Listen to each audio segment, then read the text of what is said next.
علیکم. نوې ویډیو سره تاسو ورکلی وو. امید لرم چې تاسو ټول به روزو خوشحاله وئ، ژوند په مزو کې به وئ. ثوابۍ کې ډېره زیاته افسوسناکه دردناکه واقعه رامخته شوې ده. پلار او زوی د ځمکې په وجه باندې ډېر زیات بېدردۍ سره قتل شوي دي.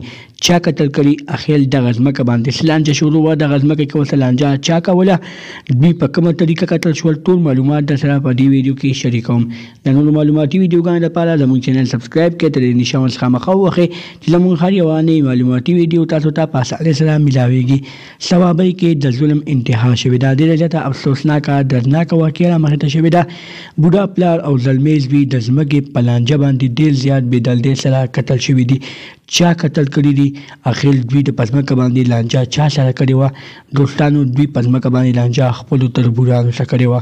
هغه تربوران دومره ظالمان شول چې د دوی په ځمکه باندې قبضه وکړه، او د هغه قبضې نه بعد چې کله دوی په عدالت کې کیس واچو، د عدالت نه د حکومت نه د انصاف مطالبه وکړه، نو حکومت انصاف مطالبه دې حد ته ورسېده چې هغه خلکو په خپل خوښه باندې فیصله وکړه. دا مشینان یې راواخیستل، د دوی په کور باندې ولوختل.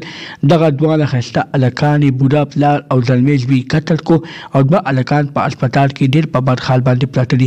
ټوټل یې 4 کسان ویشتي دي. په هغه 4 کسانو کې 2 کسان په هسپتال کې ډېر په بد حال باندې پراته دي، او پلار او زلمی زوی ډېر په بد حال باندې قتل شوي دي. دوستانو، دعا کوئ چې دغه پلار او زلمی زوی ته الله تعالی مغفرت نصیب کړي. کوم کسان چې ویشتلي شوي دي، الله دې هغوی ته صحت ورکړي، او کوم ظالمان چې دا کار کړی دی، الله دې هغوی ته په خپله توګه باندې سزا ورکړي. دوستانو، الله دې د دوی رواخیږنو نه د صبر ورکړي. د نورو معلوماتي ویډیوګانو لپاره زموږ چینل سبسکرایب کړئ، تر دې نښه څخه مخه ووهئ چې زموږ هر یوه نوې معلوماتي ویډیو تاسو ته په اسانۍ سره میلاویږي. والسلام.